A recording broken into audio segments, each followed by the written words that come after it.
পোর্টফোলিওসগুলো হলো one of the important things যেটা client দেখে আপনাকে হায়ারিংয়ে কনসিডার করার জন্য। আমি তো কোনো কাজ করি নাই, আমি তো কোনো ক্লায়েন্টের কাজও করি নাই, ইন্টার্নশিপ করি নাই, জব করি নাই, তাহলে আমার পোর্টফোলিওস কী থাকবে? ডিজিটাল মার্কেটার হিসেবে অথবা মিডিয়া বায়ার হিসেবে আমার আপওয়ার্কে কেমন পোর্টফোলিও দেওয়া উচিত?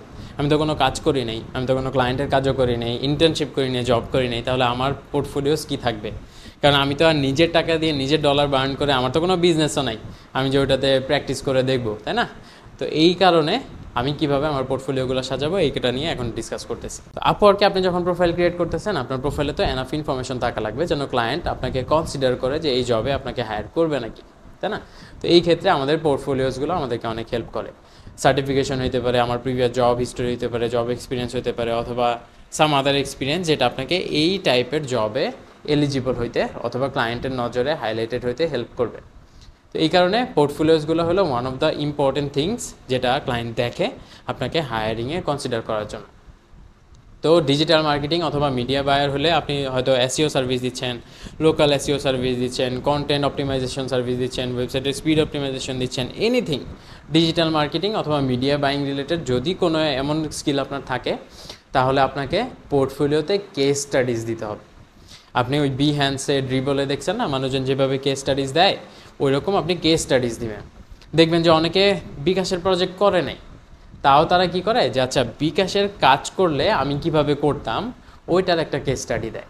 যেমন বিকাশের অ্যাপটা আমি রিডিজাইন করলে কিভাবে করতাম, কি কি জিনিস ভেবে করতাম, কি প্রবলেম সলিউশন দিতাম অ্যান্ড কি অ্যাপ্রোচে আগাইতাম, এই জিনিসগুলো নিয়ে দেখবেন কেস স্টাডিজ দেয়। এরকম আপনি অনেকগুলো দেখছেন, তাই না? হয়তো খেয়াল করেন নাই আগে। দেখবেন যে নাইকির ওয়েবসাইট রিডিজাইন করলে আমি কিভাবে করতাম, অথবা নাইকির মার্কেটিং স্ট্র্যাটেজি যদি আমি হ্যান্ডেল করতাম তাহলে আমি কি স্ট্র্যাটেজি অ্যাপ্লাই করতাম, কিভাবে করতাম।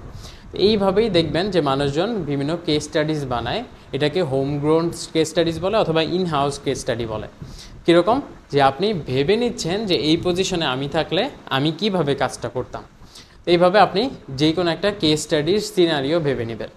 ফর এক্সাম্পল, আপনি ভাবলেন যে দারাজের মার্কেটিংটা যদি আমাকে হ্যান্ডেল করতে দিত তাহলে আমি কিভাবে ইমপ্রুভ করতাম, কিভাবে আরও সেলস জেনারেট করতাম। অ্যান্ড এটা আসলে এভাবে আপনি প্রবলেম স্টেটমেন্ট একটা জেনারেট করে নেবেন যে আচ্ছা ক্লায়েন্টের প্রবলেমটা কী, দারাজের প্রবলেমটা কী, কোথায় ওরা সেল হারাচ্ছে, অথবা কোথায় একটু ইমপ্রুভ করা যাইতে পারতো, কেন আমাকে হায়ার করতো তারা। দেন আপনি এখানে কী কী টুল, কী কী স্ট্র্যাটেজি, কী কী প্রসেস ইউজ করবেন এগুলো উল্লেখ করলেন একদম ডিটেইলসে। যে আচ্ছা কারেন্ট সিনারিও আপনি অডিট করলেন, যে আচ্ছা ওদের ওয়েবসাইটে এখন কারেন্ট ভিজিটর কত, তাদের মধ্যে অ্যাভারেজে কেমন সেলস জেনারেট হচ্ছে, ইউজাররা কোন কোন জায়গাতে ডিফিকাল্টিস ফেস করতেছে, হোয়াট এভার। তো আপনি যেই ফাইন্ডিংগুলো দেখলেন, এই ফাইন্ডিংগুলার কীভাবে সলিউশন আপনি করবেন এইগুলো আপনি ওইখানে দিলেন।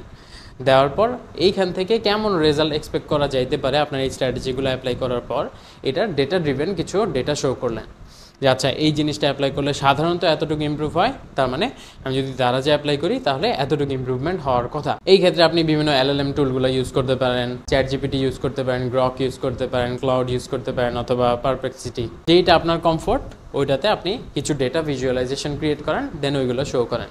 তাতে কি হচ্ছে, এই যে আপনার কেস স্টাডিজগুলো দাঁড়ায় গেল। হ্যাঁ, এখন ক্লায়েন্টকে কি আপনার প্রমাণ করতে হবে যে আপনি এই কাজটা করেন নাই? কারণ আপনি তো অলরেডি প্রমাণ করতেছেন যে এই টাইপের কেস আমার সামনে আসলে আমি কী টাইপের ডিসিশন নিতাম, তাই না?